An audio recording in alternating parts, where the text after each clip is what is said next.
Hello everyone. तो हम लोग स्टार्ट कर रहे हैं नेक्स्ट सेट, जो कि हम लोग कर रहे हैं एसएससी और रेलवे और भी एग्ज़ाम के लिए, जिसमें भी जीएस पूछी जाती है।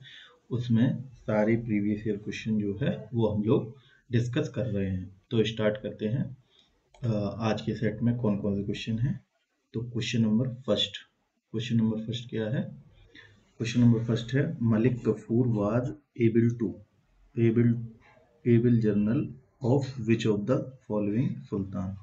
मतलब कि जो है मलिक कफूर है वो कौन से सुल्तान का एबिल जनरल था। तो ये इसका आंसर हो जाएगा ए इज द राइट आंसर। मतलब कि जो है,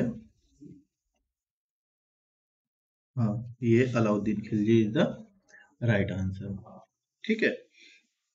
तो और मलिक गफूर का दूसरा नाम क्या है? मलिक गफूर का अगर दूसरा नाम देखें तो इसे हजार दिनारी के नाम से भी जानते हैं। हजार दिनारी। ठीक है, हजार दिनारी इसका क्या है? दूसरा नाम है। और जो मलिक गफूर है, मलिक गफूर जो जनरल था, एबिल जनरल, वो किस साइड था इंडिया में? South India. साउथ इंडिया में ये जनरल बनाया गया था। और साउथ इंडिया में इसने क्या किया था? जो वारंगल है साउथ इंडिया में, वारंगल का राजा था, का किंग जो था, वो कौन था? वारंगल का किंग प्रताप रुद्रदेव। रुद्रदेव प्रताप रुद्रदेव से क्या किया था?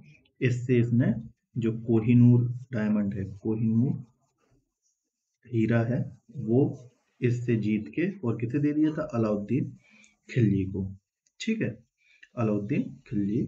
और जिसे मलिक गफूर ने अलाउद्दीन खिलजी को दिया था। अब जो अलाउद्दीन खिलजी की अगर बात की जाए तो अलाउद्दीन खिलजी जो है, अलाउद्दीन खिलजी का नाम क्या है? अली गुरशब। गुरशब इसका नाम है। और इसे सेकंड सेकंड अलेक्जेंडर भी कहते हैं, मतलब कि दूसरा सिकंदर, अलेक्जेंडर। ठीक है।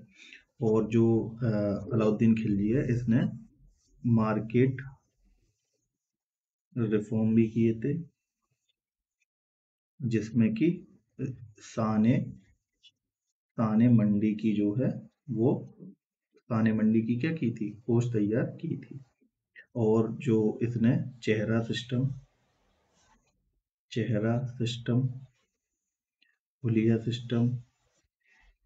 हुलिया सिस्टम और दाग प्रथा, जो घोड़ों के लिए दाग प्रथा चलाई थी। और जो अलाउद्दीन खिलजी है, इसने इसने राणा रतन देव जी को मारा था। रतन देव को मारा था। और क्या किया था? इसने जो है रानी पद्मिनी के लिए, जो एक बुक में लिखा है, रानी पद्मिनी के लिए। ठीक है। और ये जो पद्मावत बुक में लिखा है, पद्मावत बुक में, तो पद्मावत बुक जो है वो किसने लिखी है? मलिक मोहम्मद जयसी ने। ठीक है। और जो पद्मावत बुक है, जो वो किस टाइम लिखी है? शेरशाह, जब शेरशाह सूरी शासक था, शेरशाह सूरी का जो शासन चल रहा था तब, शेरशाह सूरी। ठीक है। और ये कब था? 1540 से। ठीक है। और जो ये हो गया अलाउद्दीन खिलजी। और भी चीजें हैं, जैसे अलाउद्दीन खिलजी ने ये कहा था कि किंगशिप किंगशिप नोज किंगशिप, मतलब कि ये है कि राजा वही बनेगा जिसमें काबिलियत होगी, मतलब राजा का लड़का राजा नहीं बनेगा। तो ये हो गया अलाउद्दीन खिलजी के बारे में। और अलाउद्दीन खिलजी ने, और अगर अलाउद्दीन खिलजी इसने blood and iron policy, blood and iron policy जो कि किसकी थी? बलबन की, वो अडॉप्ट की थी, बलबन की। ठीक है, ये हो गया। अब देखते हैं अगर आंसर तो ये हो गया। उसके बाद देखते हैं बलबन, मोहम्मद बिन तुगलक। अगर मोहम्मद बिन तुगलक के बारे में देख लें तो इसमें क्या हो जाएगा, ये जो है wisest wisest wisest fool of India. अब क्यों कहते हैं इन्हें वाइजेस्ट फूल? क्योंकि इन्होंने जो भी काम किए वो गलत हो गए। जैसे कि इन्होंने, इनके जो 5 काम है, जैसे कि इन्होंने दिल्ली से जो दौलताबाद है महाराष्ट्र में, वहाँ पे कैपिटल शिफ्ट करी मंगोल से बचने के लिए, मंगोल आक्रमण से बचने के लिए दिल्ली से दौलताबाद। और इन्होंने टोकन करेंसी इशू की, टोकन करेंसी। और टोकन करेंसी इशू की तो लोग घर पे बनाने लगे वो। क्योंकि जब अगर कॉइन का जो मेटल है वो अगर प्रीसियस है उसके रेट से, तो क्या होता है कि लोग उसे पिघला के खुद बनाने लगते हैं ना, मतलब कि उसकी वैल्यू ज़्यादा है तो वो बनाने लगते हैं। तो टोकन करेंसी। और उसके बाद इराक पर इराक पर हमला किया वो, मतलब कि ये फेल हो गया इराक पे अटैक। उसके बाद कुमाऊँ हिल्स का अटैक जो है।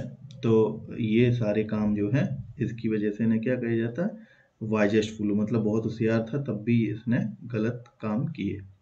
ठीक है। और अलाउद्दीन खिलजी के बारे में अगर और देखें तो अलाउद्दीन खिलजी में एक पॉइंट और देख लेते हैं कि सबसे ज़्यादा मंगोल आक्रमण किसके शासन में हुए? अलाउद्दीन खिलजी के शासन में। ठीक है। अब अगर लोधी कहते हैं इब्राहिम लोधी।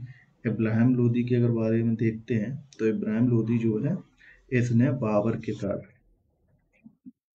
बाबर जो है बाबर के साथ 1526 में पानीपत फर्स्ट वॉर लड़ी थी, जिसमें कि बाबर जीत गया था और इब्राहिम लोधी जो है वो हार गया था। और क्या हुआ था, इब्राहिम लोधी हार गया था। और अ, यहाँ पर इंडिया में मुगल वंश का शासन हो गया था।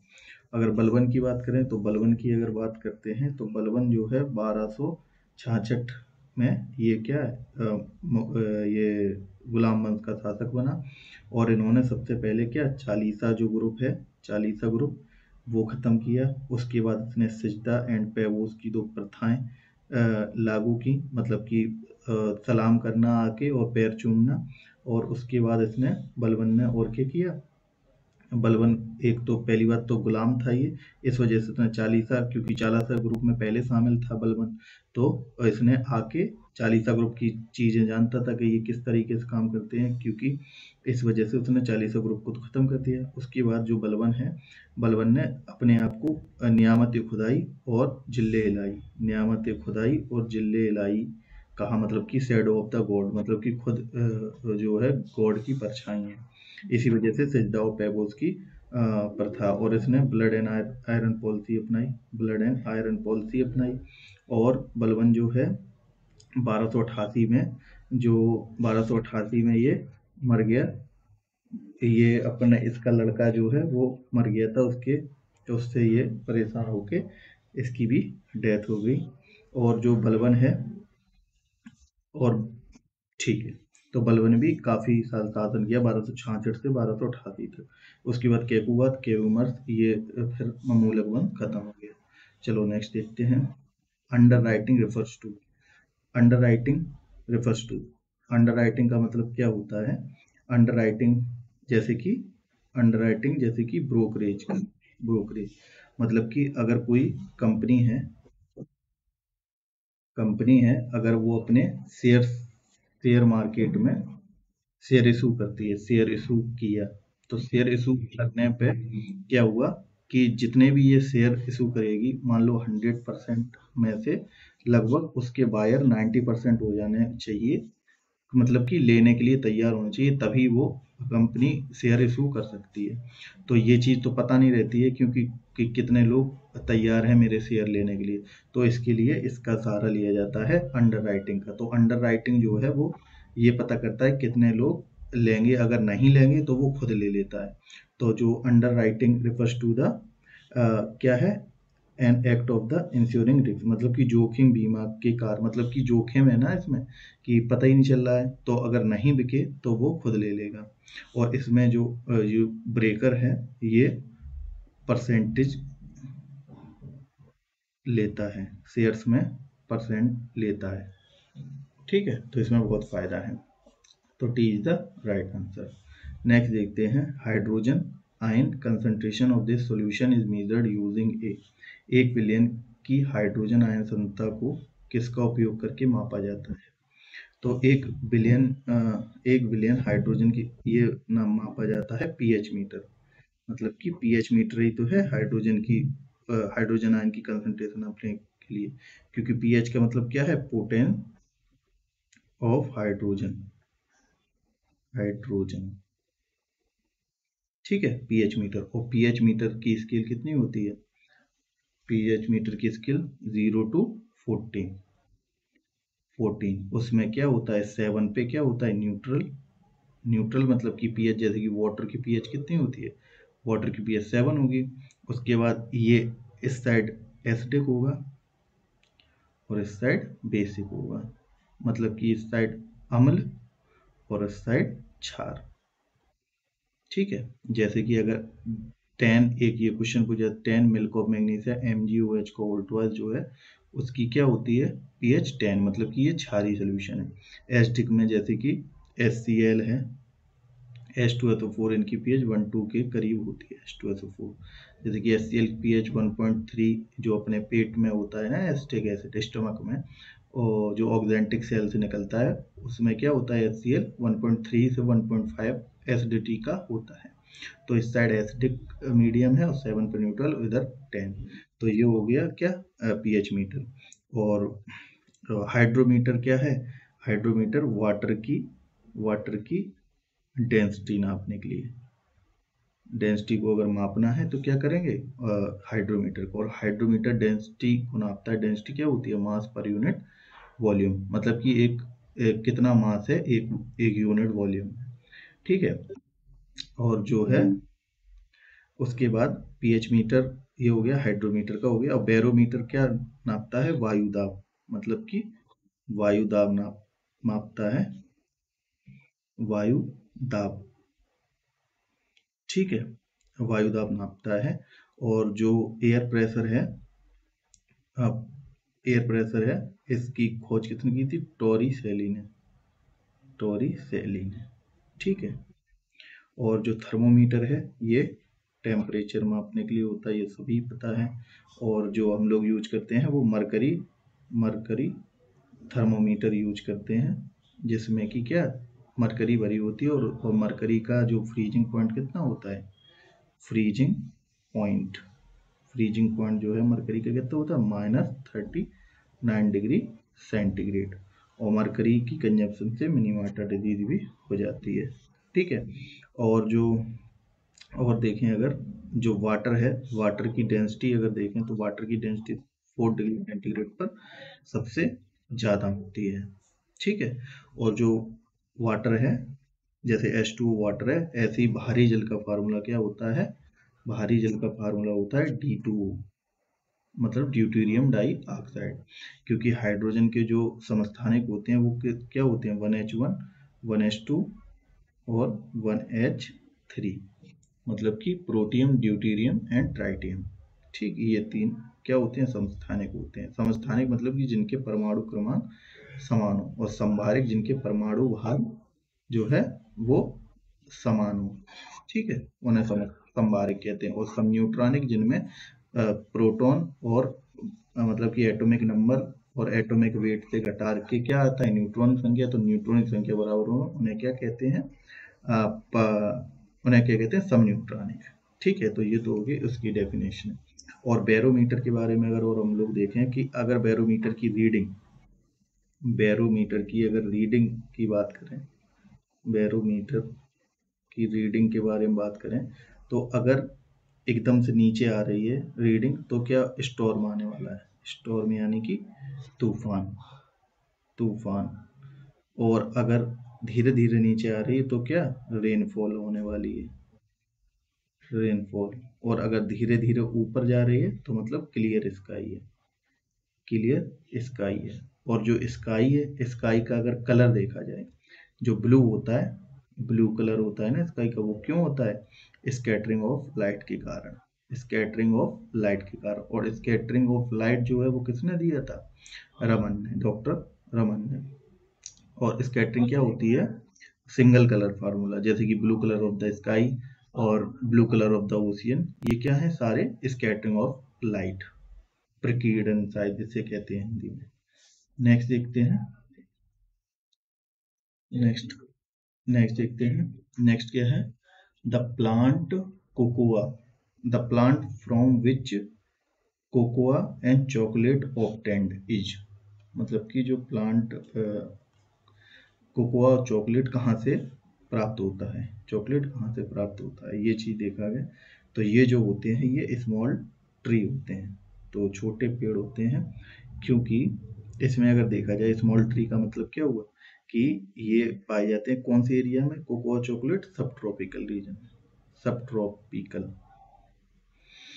रीजन में। सब ट्रॉपिकल रीजन क्या होते हैं? जैसे कि ये हमारी पृथ्वी है, उसमें ये इक्वेटर है 0 डिग्री, और इसके 23 डिग्री ऊपर और 23 डिग्री नीचे ये क्या है? ये ट्रॉपिक ऑफ कैंसर है, और ये ट्रॉपिक ऑफ कैप्रिकॉर्न है। मतलब कि ये कर्क रेखा है, मकर रेखा है, और ये कब है? 23.5 डिग्री नॉर्थ है, और ये 23.5 डिग्री साउथ है। ठीक है, तो इस जो ये बीच का क्षेत्र है इसे ट्रॉपिक कहते हैं। ठीक इसके ऊपर वाले को क्या कहेंगे? ट्रॉपिकल। जो 66.5 डिग्री है ना आर्कटिक सर्किल, इसके बीच को यहाँ कहेंगे सब ट्रॉपिकल, इसके ऊपर टेम्परेट। ठीक है, ऐसे ही नीचे सेम है। तो ये सब ट्रॉपिकल रीजन में पाए जाते हैं क्या? कोकोआ, और ये होते क्या है? ट्री। और अगर ये हम लोग उसका बात करिए जाए क्लासिफिकेशन की प्लांट किंगडम में, तो क्या होता है प्लांट में जो है? चलो इधर देखते हैं, ये तो क्लासिफिकेशन हो रहा है। तो प्लांट जो है कितने टाइप के होते हैं? एक होते हैं हर्ब्स। हर्ब्स मतलब कि ऐसे प्लांट जिनमें जिनमें क्या होता है, जो पौधेनुमा होते हैं, जिनमें जो तना है वो मजबूत नहीं होता है। फिर थोड़े से बड़े प्लांट, जैसे कि एग्जाम्पल में हर्ब्स में ले लेते हैं, जैसे कि पार्सली। पार्सली यानी कि धनिया, धनिया लेते हैं ना हम लोग, धनिया, पालक, ये क्या है? हर्ब्स हैं। और सर्ब्स में अगर हम लोग देखें तो जैसे कि गुलाब का पेड़, गेंदा, ये फूल वूल, ये वाले। और ट्री में, स्मॉल ट्री में ये देख लिया हमने कोकोआ चॉकलेट के। और वेरी बिग ट्री में जैसे कि हम लोग नॉर्मल नीम का पेड़, नीम का पेड़, पीपल का पेड़, ये सारे जो पेड़ होते हैं बड़े बड़े, ये सारे बिग ट्री में आते हैं, जिनमें की ट्रंक एक सॉलिड। अब अगर प्लांट किंगडम की बात करें तो ये हम लोग चलो बाद में पढ़ेंगे कि सीड बियरिंग होते हैं, एक सीड नॉन बियरिंग, एक मतलब कि क्रिप्टोगैम होते हैं, एक फेनेरोगैम होते हैं। और फिर उसके बाद इनमें थैलोफाइटा, ब्रायोफाइटा और टेरिडोफाइटा। और फिर उसके बाद उधर एंजियोस्पर्म, जिम्नोस्पर्म, मोनोकोट, डाइकोट, ये हम लोग प्लांट किंगडम में कभी देखेंगे नेक्स्ट क्वेश्चन में, कोई भी जब आएगा उसके बारे में। और बाकी अगर इसमें देखें, जैसे कि कुछ साइंटिफिक नेम अगर हम लोग देख लें यहीं पे, अगर जैसे नीम पूछा है तो नीम का क्या है? एजाडी रेक्टर इंडिका, एजाडी रेक्टा इंडिका। ऐसी जैसे कि पाइथम सटाइवम है उसका, मटर का, और ट्रिटिकम एस्टुबम, और ओराइजा सटाइवा, ये धान गेहूं के, ये चलो हम कराएंगे एक वीडियो में, पूरा वीडियो ही करेंगे इसका। चलो नेक्स्ट देखते हैं। Which one of the following countries does not have a common boundary with the south Africa. तो साउथ अफ्रीका जो है, साउथ अफ्रीका क्या है? साउथ अफ्रीका अफ्रीका कॉन्टिनेंट में है। और जो अफ्रीका कॉन्टिनेंट है, जैसे कि हम लोग एक डिजाइन बनाते हैं अफ्रीका कॉन्टिनेंट की, तो ये है ऐसा, और ये हॉर्न ऑफ अफ्रीका। तो ठीक इस टाइप का लगभग ऐसा है अफ्रीका। तो अफ्रीका में जो है साउथ अफ्रीका यहाँ पे है, साउथ अफ्रीका यहाँ पे। तो ये पूछ रहा है कि कौन सी निम्न में से क्या है, निम्न में से कौन से देश हैं जो कि बाउंड्री नहीं शेयर करते किसके साथ में? इसके साथ में, साउथ अफ्रीका के साथ में। तो साउथ अफ्रीका के साथ में जो है वो कौन नहीं बाउंड्री शेयर करता है? तो वो नहीं करता है जाम्बिया। ठीक, जाम्बिया जो है वो क्या नहीं करता? बाउंड्री शेयर नहीं करता।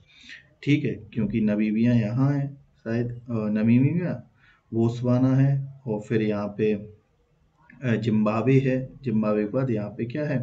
यहाँ पे है मोजाम्बिक। ठीक है, यहाँ पे मोजाम्बिक है क्योंकि यहाँ पे मोजाम्बिक चैनल है। और यहाँ पे एक आइलैंड है, ये इसका नाम क्या है? Madagascar, Madagascar. ठीक है, मेडागास्कर, मेडागास्कर। ये यहाँ पे क्या है, एक वो है आइलैंड, और देश भी है ये इसका। तो ये मोजाम्बिक चैनल है, यहाँ पर मोजाम्बिक चैनल है। तो इसका आंसर हो जाएगा ए। और मेडागास्कर की राजधानी अगर पूछी जाए तो अंतानानारिवो, ठीक है। जिम्बाब्वे की हरारे ये तो कैपिटल है। और अगर द साउथ अफ्रीका की कैपिटल पूछे, साउथ अफ्रीका की कैपिटल आप लोगों को कमेंट में बताना है कि इसकी राजधानी केप टाउन है, या जोहान्सबर्ग है, या प्रिटोरिया है, क्या है इसकी राजधानी, ये आप लोग कमेंट में जरूर बताएं, ठीक है।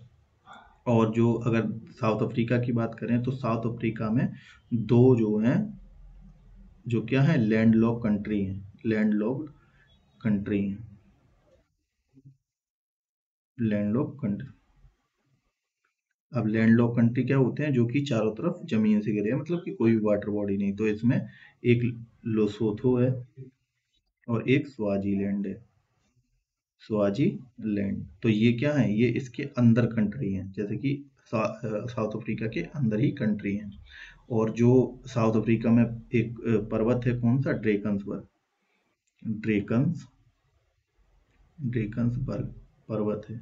और क्योंकि यहाँ पे एटलस पर्वत है, और यहाँ पे क्या है, ड्रेकन्सबर्ग पर्वत है। ये कौन सा, एटलस माउंटेन है, एटलस, ठीक है। और जो एटलस माउंटेन है, और ये हॉर्न ऑफ अफ्रीका है, जिसमें जिबूती, ये तीन तीन कंट्रियों का वो होता है, ठीक, हॉर्न ऑफ अफ्रीका। बस नेक्स्ट देखते हैं। Krishnadev Raya was the contemporary of which of the following, sorry, निम्न में से जो कृष्णदेव राय हैं वो क्या है, कंटेम्पररी मतलब कि किसके समकक्ष हैं। कृष्णदेव राय किस मुगल सम्राट के समकालीन थे, तो ये थे इसका हो जाएगा बाबर, मतलब कि एज द राइट आंसर। जो कृष्णदेव राय हैं, जो वो हैं बाबर के समकालीन हैं। और जो बाबर है, बाबर का जैसे कि हम लोगों ने कार्यकाल अभी तो नहीं देखा, 1526 से 1530 है इंडिया में। और उसके बाद 1530 में ये इनकी मौत या मृत्यु हो जाती है, डाइड हो जाते हैं। और इनको आगरा के आराम बाग में दफनाया जाता है, आराम बाग में। और फिर उसके बाद में इन्हें लाहौर में इनकी कब्र को ले जाया जाता है, ठीक है। और बाबर जो है वो भारत में क्या ले आया था, तोप पद्धति, ठीक है। और जो बाबर जो है, बाबर ने 4 जो है इम्पोर्टेंट लड़ाई की थी या युद्ध किए थे, जिसमें कि ये 1526 में पानीपत का फर्स्ट वॉर, 1526 के बाद 1527 में जो है खानवा वार, खानवा। और 1528 में चंदेरी चंदेरी। और 1529 में घाघरा घाघरा वार। तो ये 4 युद्ध जो हैं ये बाबर द्वारा लड़े गए थे, और 1530 में इसकी मृत्यु हो गई। और फिर उसके बाद हुमायूं जो है वो 1530 से 1540 तक जो है वो हुमायूं का कार्यकाल है, हुमायूं। और 1540 में ये शेरशाह सूरी से हार गया। और फिर 1544 तक ये 1540 तक ये 10 साल रहा। फिर उसके बाद हुमायूं ने शेरशाह ने हुमायूं को हरा दिया, और फिर शेरशाह सूरी वंश का स्थापना हो गई। और फिर सूरी वंश को हरा के फिर दोबारा से हुमायूं आया, फिर अकबर, ठीक है। तो ये तो हो गया बाबर के बारे में। अब तो एज द राइट आंसर। और उसके बाद अगर देखते हैं जहांगीर को देते हैं, तो ये क्या है, जहांगीर को देखते हैं तो इसके शासनकाल में ये क्या है, पेंटर किंग है, मतलब पेंटिंग का इसे शौक था, पेंटर किंग। और इसके दरबार में विलियम हॉकिंस जो है वो अंग्रेजी शासक कहलाया था, विलियम हॉकिंस, जिसको इसने इंग्लिश खान की उपाधि दी, इंग्लिश खान की क्या दी, उपाधि दी। और जो जहांगीर है, इसने तबैको को तंबाकू को बैन किया था। और इसके शासनकाल में जो है, जहांगीर के ही शासनकाल में एक चेन ऑफ जस्टिस रहती थी। जंजीर आदिल जिसे कहते हैं, चेन ऑफ जस्टिस, मतलब कि किसी को अगर न्याय चाहिए तो इसके दरबार में एक जंजीर रहती थी, उसे उससे उसे जस्टिस उससे उसे न्याय मिल सकता था। इसे जंजीर आदिल आदिल भी कहते हैं, जंजीर ए आदिल। ठीक है। और जो जहांगीर है, जहांगीर की वाइफ का नाम क्या है? मेहरुनिसा, मेहरुनिसा। और इन्हें मेहरुनिसा, ठीक, मेहरुनिसा। और ठीक है। और जहांगीर जो है, जहांगीर के बारे में इतना बहुत है, ठीक। फिर आगे कभी आएगा तब देखते हैं। और अकबर जो है, अकबर जो है, अकबर ने एक दीन इलाही जो है धर्म लॉन्च किया था, जिसमें कि सारे धर्म का अच्छी अच्छी बातें थी। और एक व्यक्ति जिसने इसे एक्सेप्ट किया था वो बीरबल थे, ठीक, बीरबल ने। और अकबर के दरबार में नवरत्न भी थे, नवरत्न। और अकबर जो है, अकबर ने ये दीनें लाई, और अकबर जो है नवरत्न थे।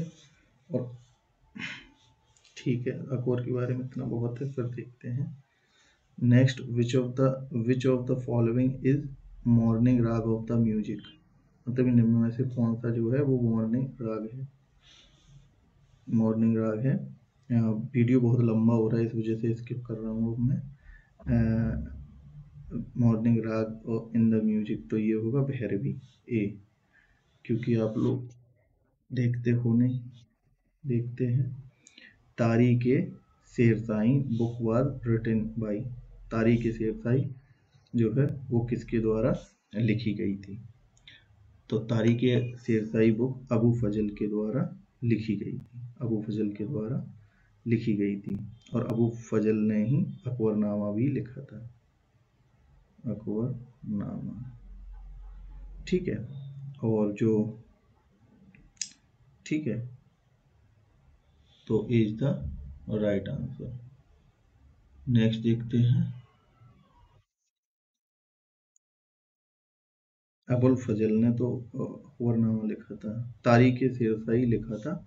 D, D is the right answer. ये आप सही कर लें अपना, ये मतलब कि ये जो है अब्बास खान सरवानी ने लिखा था, जो कि तारीख शेरशाही। और अबुल फजल ने जो है वो अकबरनामा लिखा था, ठीक है। नेक्स्ट देखते हैं, equatorial climate zone lies between, तो ये है equatorial, equatorial 10 degree north to 10 degree south is the right answer. क्योंकि अगर हम लोग अर्थ में देखें तो जो इक्वेटोरियल क्लाइमेट जोन कहाँ पे लाई करता है? जो ये बीच में क्या है, इक्वेटर है, 0 डिग्री। इसके ऊपर 10 डिग्री अगर देखा जाए, 10 डिग्री नॉर्थ, और नीचे 10 डिग्री साउथ। यहाँ पे क्या है, ये जोन होता है ITCZ का, ITCZ। ITCZ मतलब कि क्या हुआ, inter tropical conversion zone, conversion conversion zone, ठीक है। तो ये जो जोन है ये क्या है, ITCZ का जोन है, ये पूरा 10 डिग्री नॉर्थ। तो यहाँ पे क्या रहता है, यहाँ पर हाई टेम्परेचर और लो प्रेशर रहता है। तो जिससे कि क्या होता है कि जो ट्रेड विंड है, ट्रेड विंड जो है यहाँ पे क्या होती है, कन्वर्ज हो जाती हैं। जो ट्रेड विंड है, जैसे कि यहाँ से ट्रेड विंड आई और ये जो वो है कन्वर्ज हो जाती हैं, ठीक। और कन्वर्ज होके ऊपर उठती हैं।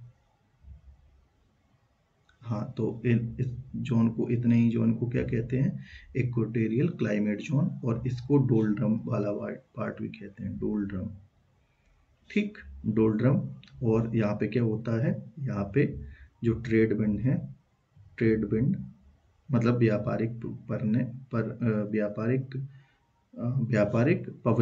व्यापारिक पवने जो है वो कन्वर्ज हो जाती हैं, कन्वर्ज हो जाती हैं। ठीक है, व्यापार करने जो है कन्वर्ज हो जाती हैं। क्यों हो जाती हैं? क्योंकि जो सन की रोशनी है, जैसे कि सूरज है जो अपना, तो उसमें क्या है, वो उसकी रोशनी लगातार वर्ष भर इसमें इसी के आसपास रहती है। ठीक, ऊपर से नीचे, मतलब कि इस पे वर्ष भर पड़ती है।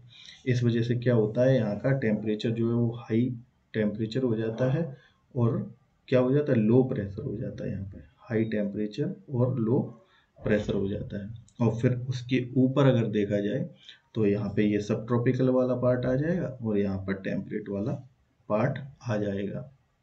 ठीक है, और यहाँ पर हाई प्रेशर होगा क्योंकि यहाँ पे लो प्रेशर है, और यहाँ पे हाई प्रेशर क्योंकि यहाँ पे बर्फ है, और टेम्परेचर यहाँ लो होगा। ठीक है, तो लो टेम्परेचर और हाई प्रेशर पोल्स पे होगा, लो टेम्परेचर और हाई प्रेशर, जिससे कि क्या होगा, यहाँ पे ये वाला पार्ट गर्म रहता है। ठीक है, नेक्स्ट देखते हैं। The Detroit in USA is famous in which industry?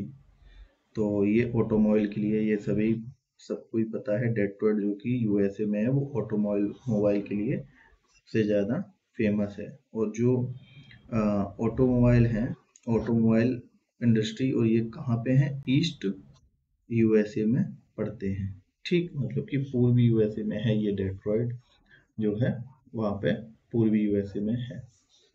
और यूएसए में क्या है, इस यूएसए और कनाडा में एक ग्रेट लेक्स भी हैं, ग्रेट लेक्स हैं, जिनमें कि सुपीरियर और मिशिनिंग, ह्यूरॉन, इरी और ओंटारियो हैं। ये क्या है, लेक्स हैं, जिन्हें ग्रेट लेक्स कहा जाता है। जिसमें कि सुपीरियर जो लेक है वो क्या है, विश्व की मीठे पानी की सबसे बड़ी झील, और जो मिशनिंग झील है वो यूएसए में है केवल। और ये जो सारी झीलें हैं ये कहाँ पे गिरती हैं, सेंट लॉरेंस रिवर में, सेंट लॉरेंस रिवर में जो है वो मिल जाती हैं, सेंट लॉरेंस की खाड़ी में गिरती हैं। ठीक है, और यहाँ से सेंट लॉरेंस रिवर भी निकलती है इन चारों इन पांचों लेकों से मिलके। और जो मिशनिंग है वो केवल यूएस में, बाकी सारी यूएसए और कनाडा दोनों में है। और यूएसए कहाँ पे पाया जाता है, नॉर्थ अमेरिका में। ठीक, और नॉर्थ अमेरिका में जो है क्या है, रॉकीज जो है वो माउंटेनियस रेंज है। रॉकीज, रॉकी क्या है, माउंटेनियस रेंज है। और जो अगर देखा जाए यूएसए के बारे में, और तो यूएसए की राजधानी है वाशिंगटन, वाशिंगटन डीसी। ठीक, और यूएसए में जो एक इम्पोर्टेंट रिवर है, Mississippi, Mississippi and Missouri, Missouri, ये रिवर हैं दोनों, और ये जो है बर्ड फुट डेल्टा बनाती हैं, bird foot delta, bird foot delta जो है निर्माण करती हैं। और यूएसए के जो ईस्ट में ही क्या है, आपलेशियन माउंटेन भी हैं, आपलेशियन माउंटेन्स भी हैं। ठीक है, नेक्स्ट देखते हैं। Name of the first Indian women to climb Mount Everest? पहली भारतीय महिला जो कि माउंट एवरेस्ट को क्लाइंब की थी, तो इसमें हो जाएगा बेचेंद्री पाल, जो कि 1984 में जो है क्या की थी, माउंट एवरेस्ट की चढ़ाई। माउंट एवरेस्ट की ऊंचाई कितनी है, 8848 मीटर। ठीक है, और माउंट एवरेस्ट विश्व की सबसे ऊंची चोटी है जो कि हिमालय पे स्थित है। और जो सबसे पहले व्यक्ति जो माउंट एवरेस्ट पे चढ़ाई की थी, तो वो थे Edmund Edmund Hillary, Edmund Hillary and Tenzing Norgay, Tenzing Norgay, Tenzing Norgay जो क्या है, फर्स्ट हैं जो कि माउंटेन एवरेस्ट पर चढ़ाई की गई थी इनके द्वारा, जो फर्स्ट व्यक्ति हैं। और बछेंद्री पाल, और ये हैं कहाँ के, नॉर्वे के। और जो नॉर्वे, और जो बछेंद्री पाल हैं इन्होंने भारतीय पहली महिला हैं। और Reita Faria first Asian miss world है, मिस वर्ल्ड, मिस वर्ल्ड है। ठीक है, और इंटरनेशनल वुमेन्स डे की बात की जाए तो 8 मार्च को क्या बनाया जाता है, International Women's Day. Okay, next देखते हैं बस। Yangyap pass, Yangyap pass is located in which Indian state, मतलब कि जो यांगयाप दर्रा है वो किस भारतीय राज्य में स्थित है, तो वो है अरुणाचल प्रदेश में। अरुणाचल प्रदेश में अगर बात की जाए तो और भी दर्रे कौन थे, पांगसाड़, पांगसाड़, दिफू, ठीक है। तो ये क्या है, और भी दर्रे हैं जो कि अरुणाचल प्रदेश में हैं। और अरुणाचल प्रदेश की राजधानी तो ईटानगर है। और अरुणाचल प्रदेश में जो है एक नदी जो कि देहांग, देहांग गौर से क्या होता है, जैसे कि अगर ब्रह्मपुत्र रिवर है, ब्रह्मपुत्र रिवर निकलती है मानसरोवर लेक के पास से, तो वो इंडिया में जो है अरुणाचल प्रदेश से प्रवेश करती है। और अरुणाचल प्रदेश में एक देहांग गॉर्ज है, देहांग गॉर्ज है, वहीं से बैंड होके असम से होते हुए और ये बांग्लादेश में गिरती है। तो ये देहांग गॉर्ज है। और जो जहाँ से बैंड होती है ना, वहाँ पे क्या है, वहाँ पे जो है वहाँ पे जो है नामचा बरवा पीक है। नामचा बरवा जो चोटी है, नामचा बरवा, वो भी कहाँ है, वो भी अरुणाचल प्रदेश में, वहीं से ये बैंड होती है ब्रह्मपुत्र रिवर, ठीक है। और ब्रह्मपुत्र रिवर जो ऐसे तिब्बत में सांगपो, सांगपो रिवर से नाम से जानते हैं, और भारत में से ब्रह्मपुत्र नाम से जानते हैं, ब्रह्मपुत्र पुत्र। और ये जो बांग्लादेश में से जमुना नाम से जानते हैं, तो बांग्लादेश में से जमुना नाम से जानते हैं। और इसका एक और नाम है यारलू जंगू, यारलू जंगू, यारलू जंगबू, ठीक है। इसके सांगपो, सांगपो और यारलू जंगू ब्रह्मपुत्र भारत में कहते हैं। और ये ब्रह्मपुत्र नदी भारत में एक, असम में एक नदी द्वीप बनाती है, जिसे सबसे बड़ा नदी द्वीप का निर्माण करती है, ठीक है। और जो अरुणाचल प्रदेश में बात करें तो इसमें मौलिंग, मौलिंग और नामडफ, नामदफा नेशनल पार्क भी हैं अरुणाचल प्रदेश में ही। और अरुणाचल प्रदेश, ठीक है। और अब सिक्किम, असम में देखते हैं, अगर असम के बारे में कुछ देखते हैं तो असम में ही ये क्या है, नदी द्वीप, सबसे बड़ा नदी द्वीप है।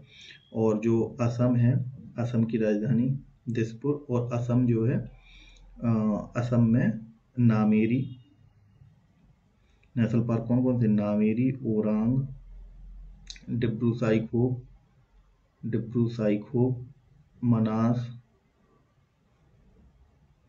काजीरंगा, काजीरंगा, ये सारे क्या हैं, नेशनल पार्क हैं। और काजीरंगा वन हॉर्न राइनो के लिए प्रसिद्ध है, ठीक है।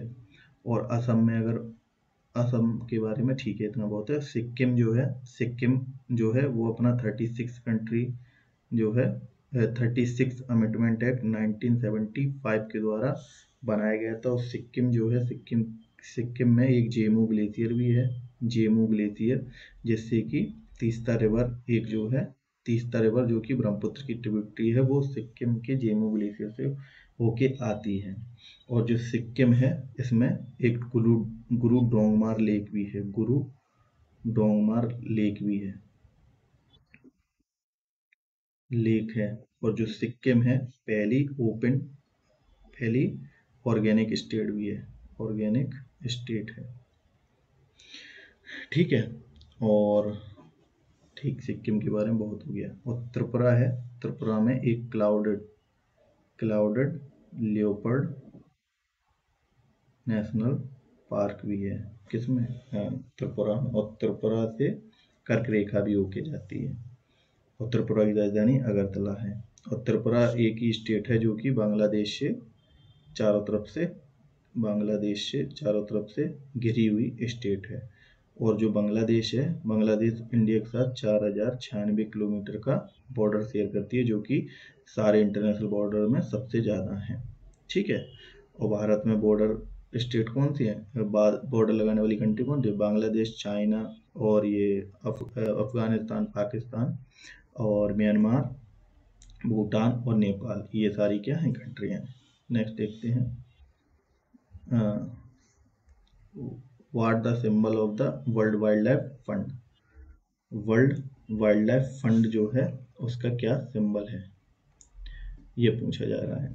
तो इसका सिंबल है पांडा।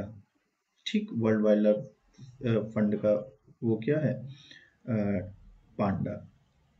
और अगर बात करें हम लोग टाइगर की, केवल टाइगर, तो प्रोजेक्ट जो टाइगर है, प्रोजेक्ट टाइगर जो है वो कब आया था, 1971 में, नहीं 1973 में। ठीक है, और वाइल्ड लाइफ प्रोटेक्शन एक्ट जो है वो कब आया था, 1972 में। और प्रोजेक्ट, अगर एलिफेंट की बात करें, एलिफेंट की बात करें तो 1992 में। प्रोजेक्ट अगर घड़ियाल की बात करें, घड़ियाल की, तो 1975 में। ठीक है, और अगर environment conservation act, environment conservation act की बात करें तो 1986 में। और फॉरेस्ट पॉलिसी 1980 में। ठीक है, और वाटर पोल्यूशन के लिए कब है, 1974 में। रामसर कन्वेंशन कब हुई थी, रामसर कन्वेंशन अगर बोली जाए तो 1971 में। और भी अगर देखा जाए, और प्रोजेक्ट टाइगर, टाइगर डे कब मनाया जाता है, 29 जुलाई को। और उसके बाद प्रोजेक्ट ये कब मनाया जाता है, 29 जुलाई को। और 10 अगस्त को लॉयन डे, 10 अगस्त को लॉयन डे। और 12 अगस्त को, नहीं 10 अगस्त को ये लॉयन डे हो गया। ठीक है, नेक्स्ट देखते हैं। तटीपाका ऑयल रिफाइनरी लोकेटेड इन, मतलब जो तटीपाका जो रिफाइनरी है वो कहाँ पे स्थित है। तटीपाका रिफाइनरी जो है वो आंध्र प्रदेश में स्थित है। और आंध्र प्रदेश में अगर देखा जाए तो एक विजयक, विजयक यानी कि विशाखापट्टनम रिफाइनरी भी है। ठीक है, उड़ीसा में अगर देखा जाए तो पारादीप, पारादीप जो है वो रिफाइनरी है। तमिलनाडु में जो है एक, तमिलनाडु में एक मनाली रिफाइनरी है, और मनाली और नागापट्टनम, नागापट्टनम। ठीक है, कि अगर कर्नाटक में बात करें तो कर्नाटक में कौन सी रिफाइनरी हो सकती है, कर्नाटक में मैंगलोर है, मैंगलोर। और इधर अगर देखा जाए कलकत्ता में, वेस्ट बंगाल में अगर देखा जाए तो हल्दिया है, हल्दिया। अगर बिहार की बात की तो बिहार में एक बरौनी है, बरौनी। और उसके बाद अगर असम की बात की जाए तो असम में डिगबोई है, डिगबोई है। नुमालीगढ़ है, नुमालीगढ़ है, ये रिफाइनरी असम में। उसके बाद अगर गुजरात की बात करें तो गुजरात में कौन सी ऑयल रिफाइनरी है, कयोली है, कयोली है। जामनगर है, जामनगर, जामनगर है। ठीक है, अगर यूपी में बात की जाए तो मथुरा है, मथुरा। एमपी में बात की जाए तो बीना है, बीना रिफाइनरी है एमपी में। और भी देख लेते हैं। ठीक है, तो बस इतना बहुत है। उसके बाद नेक्स्ट देखते हैं। और मुंबई है, मुंबई रिफाइनरी है महाराष्ट्र में। बाकी अब नेक्स्ट देखते हैं। Light coloured clothes are preferred in the summer because, मतलब कि गर्मियों में जो है हम लोग हल्के रंग के कपड़े पसंद क्यों करते हैं, क्योंकि, क्योंकि क्या होता है, क्योंकि ये कम हीट एब्जॉर्ब करते हैं। तो इसका आंसर हो जाएगा, they allow body heat to escape faster. ठीक, वे शरीर को गर्मी तेज भगाए, नहीं, D is the not answer. ये मतलब कि B is the right answer. Light colour are poor absorb of the heat, मतलब कि ये कम जो है वो है हीट को एब्जॉर्ब करते हैं। ठीक है, और ब्लैक अगर होगा, ब्लैक कपड़ा, तो वो ज़्यादा हीट अब्जॉर्ब करेगा, जिससे कि हम लोगों को ज़्यादा गर्मी भी लगेगी। ठीक है, नेक्स्ट देखते हैं। The election commission of India, India is, तो इलेक्शन कमीशन ऑफ इंडिया ये क्या है, आयोग एक इंडिपेंडेंट बॉडी है, तो B is the right answer. एक स्वतंत्र निकाय है, क्योंकि इलेक्शन कमीशन ऑफ इंडिया जो कि कौन से आर्टिकल नंबर 324 में है, और ये एक इंडिपेंडेंट बॉडी है, और ये प्रेसिडेंट के द्वारा बनाई जाती है, और उसी को ये रिजाइन देते हैं इलेक्शन कमीशन ऑफ इंडिया में।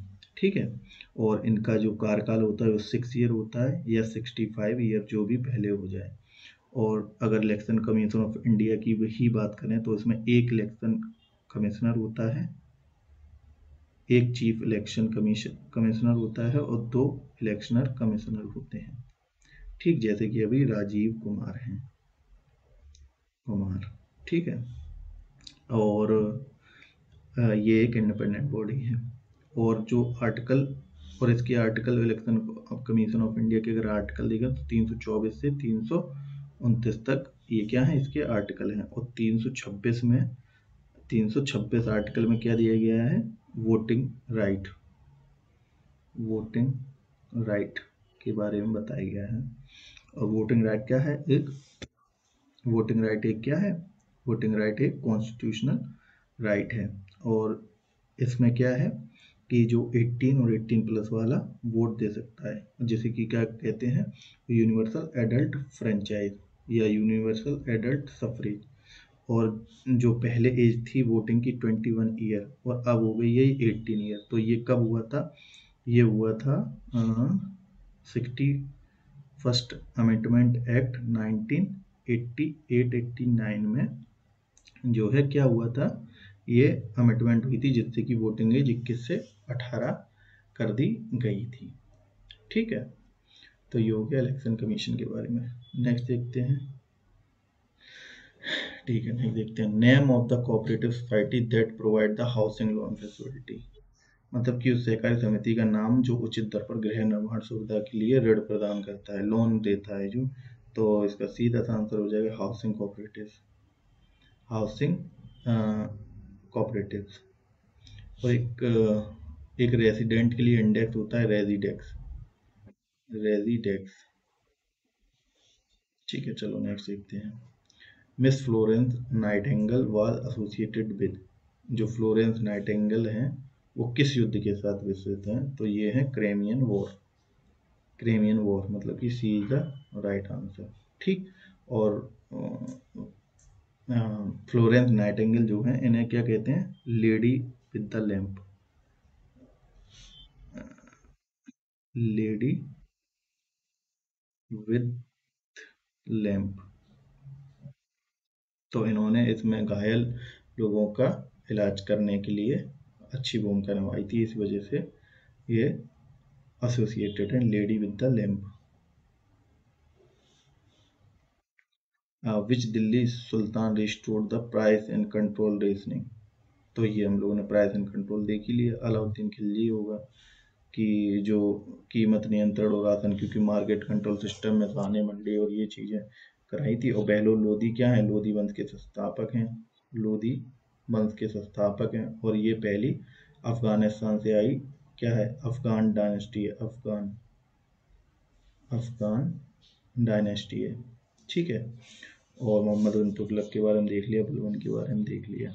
और जो अफगान डायनेस्टी है, वो बाकी कौन सी डायनेस्टी है, बाकी टर्किस यानी कि तुर्कमेनिस्तान वाली हैं, ना कि टर्की वाली है।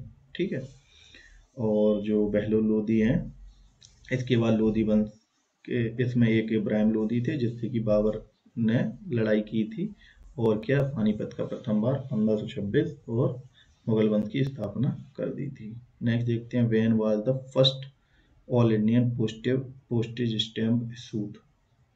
तो ये था 1854 में। ठीक, तो धन्यवाद। अगर वीडियो अच्छा लगा हो, थोड़ा सा भी अगर नॉलेज मिला हो, तो प्लीज़ इसे लाइक करें, और कोई भी अगर सजेशन हो तो वो कमेंट में ज़रूर लिखें, और चैनल को सब्सक्राइब करें और शेयर करें। ऐसे ही कई सारे वीडियो लाऊंगा जिससे कि आपकी बहुत अच्छी प्रैक्टिस हो जाएगी जीएस की। धन्यवाद।